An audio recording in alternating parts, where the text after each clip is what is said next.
प्रधानमंत्री नरेंद्र मोदी के संसदीय क्षेत्र वाराणसी से महज 99 किलोमीटर दूर आजमगढ़ की पहचान अब बदलने वाली है। ये कल का आजमगढ़ अब वो गढ़ है, ये आजन्मगढ़ है। ये आजन्मगढ़ विकास का गढ़ रहेगा, आजन्म रहेगा। अनंत काल तक ये विकास का गढ़ बना रहेगा। ये मोदी की गारंटी है दोस्तों। पीएम नरेंद्र मोदी के हुंकार उस आजमगढ़ की धरती से है जहां के लोगों ने दशकों तक माफिया राज और कट्टरपंथ के खतरे को करीब से देखा, लेकिन आज डबल इंजन सरकार की बदौलत यहां की जनता कानून का राज देख रही है। पूरा इलाका विकास के नए आयाम छू रहा है। पीएम मोदी ने आजमगढ़ में मंदुरी एयरपोर्ट, महाराजा सोहेलदेव विश्वविद्यालय का उद्घाटन किया। साथ ही इलाके के लिए छोटे बड़े 100 परियोजनाओं का लोकार्पण और आधारशिला रखी। जब हम पूर्वांचल एक्सप्रेसवे का उद्घाटन कईनी तो आजमगढ़ के सब आदमी कहत रहे कि अब लखनऊ में जहाज से उतर के हमन यहां 2.5 घंटा में आ जाब। अब तक आजमगढ़ में आपन जहाज उतरे का ठिकाना हो गेल। एकरे अलावा मेडिकल कॉलेज और यूनिवर्सिटी बनने के कारण पढ़ाई और दवाई के इंतजाम के लिए भी बनारस जाए का जरूरत कम पड़ी। आजमगढ़ से पीएम मोदी के इस विकास संदेश के मायने काफी बड़े हैं। सामने लोकसभा चुनाव है। आजमगढ़, वाराणसी और मिर्जापुर मंडल के 10 जिलों से ही करीब 14 लोकसभा सीटें जुड़ी हुई हैं। 2019 के चुनाव में इनमें से 9 सीट बीजेपी को ही मिल पाई थी, लेकिन इस बार बीजेपी बाजी पलटने के इरादे से चुनाव मैदान में उतरी है। पीएम मोदी का काशी से सीधे आजमगढ़ आना इसी रणनीति का हिस्सा है। आपका ये प्यार और आजमगढ़ का ये विकास जातिवाद, परिवारवाद और वोट बैंक के भरोसे बैठे इंडी गठबंधन की नींद उड़ा रहा है। पूर्वांचल ने दशकों तक जातिवाद और तुष्टीकरण की राजनीति देखी है और पिछले 10 वर्षों में ये क्षेत्र विकास की राजनीति भी देख रहा है और 7 साल से योगी जी के नेतृत्व में उसे और गति मिली है। जो आजमगढ़ पहले जहां के नाम से लोग भयभीत होते थे, आज वो आजमगढ़ अपनी कला के लिए, अपनी शिक्षा और साहित्यकारों के लिए, अपनी विकास की एक नई पहचान के लिए पूरे देश और दुनिया के अंदर पहचान बना रहा है। और ये सब संभव हो पाया है प्रधानमंत्री मोदी जी के योग्य मार्गदर्शन और नेतृत्व के कारण, जिसने आजमगढ़ को फिर से उसकी पुरातन पहचान को दिलाया है। दरअसल आजमगढ़ से बीजेपी की चुनावी उम्मीद 2 साल पहले अचानक से तब बढ़ गई जब अखिलेश यादव के इस्तीफे देने के बाद खाली हुई सीट पर उपचुनाव हुए थे।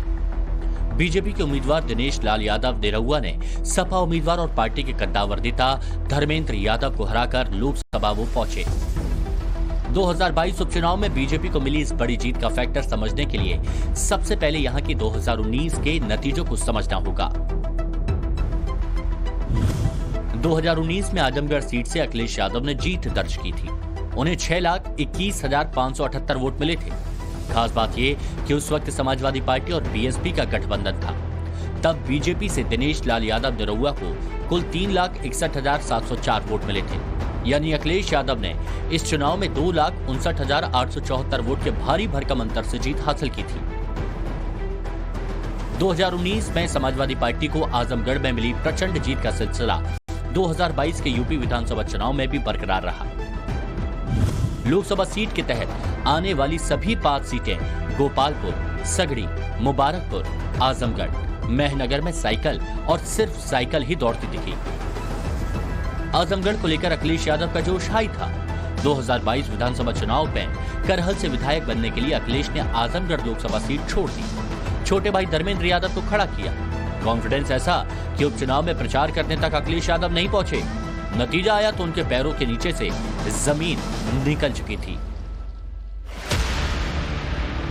2019 में जिस आजमगढ़ सीट से समाजवादी पार्टी को 2,59,874 वोट के अंतर से जीत हासिल हुई थी, वहीं उसी सीट पर 3 साल बाद समाजवादी पार्टी 8,679 वोट से हार चुकी थी। समाजवादी पार्टी की इस हार की बड़ी वजह बीएसपी कैंडिडेट गुड्डू जमाली रहे। 2022 उपचुनाव में बीजेपी के निरहुआ को 3,12,768 वोट मिले, तो सपा के धर्मेंद्र यादव को 3,04,089 वोट, जबकि बीएसपी के गुड्डू जमाली को 2,66,210 वोट के साथ वो तीसरे नंबर पर रहे। लेकिन आजमगढ़ में एक बार फिर रणनीतियां गढ़ने का दौर शुरू हो गया।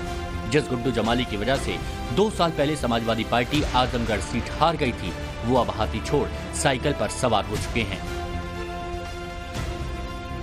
यूपी में लोकसभा चुनाव को लेकर पार्टियों ने उम्मीदवारों के नाम का ऐलान शुरू कर दिया है। गठबंधन को लेकर तकरीबन सारे समझौते तय हो गए हैं।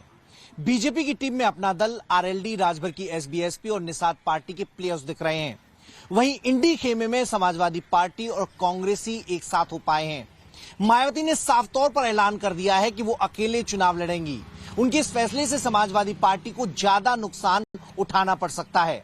आजमगढ़ सीट पर 2 साल पहले हुए उपचुनाव में ये बात साबित भी हो गई थी। आजमगढ़ लोकसभा सीट पर सबसे ज्यादा यादव वोटर हैं। लोकसभा क्षेत्र की कुल आबादी 24 लाख से ज्यादा है। इनमें करीब 4.5 लाख यादव, 3 लाख मुस्लिम वोटर, जबकि जाटव मतदाताओं की तादाद 2,75,000 है। ऐसे में बीजेपी ने एक बार फिर भोजपुरी स्टार दिनेश लाल यादव निरहुआ पर दांव चला। अगर दांव हिट साबित हुआ तो इसका असर प्रदेश की 8% यादव मतदाताओं पर भी पड़ेगा। तो ये हमारा बदला हुआ आजमगढ़ है और इसको इसी रफ्तार से आगे बढ़ाने के लिए ही प्रधानमंत्री जी आज आए थे। और जाते जाते प्रधानमंत्री जी से जब मैं मिला तो उन्होंने ये भी आशीर्वाद दिया कि तुम जीत कर आ रहे हो, अच्छे से लड़ना, और मेरा आशीर्वाद है तुम जीत के आ रहे हो। आजमगढ़ में पीएम मोदी के मंच से आई इन तस्वीरों को देखिए। 5 दिन पहले यूपी की योगी कैबिनेट में शामिल हुए एसबीएसपी पार्टी के मुखिया ओम प्रकाश राजभर पीएम मोदी के साथ पहली लाइन में हैं। जाते जाते प्रधानमंत्री उनसे कुछ गुफ्तगू करते भी दिखे।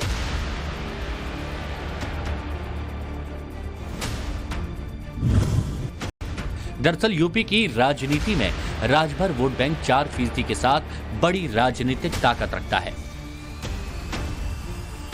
भले ही ये संख्या बल किसी उम्मीदवार को अपने दम पर जिता ना पाए, लेकिन खेल खराब करने में तो सफल रहता ही है।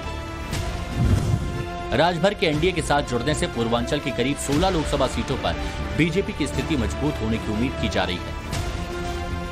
वजह है ओम प्रकाश राजभर का डेडिकेटेड वोट बैंक।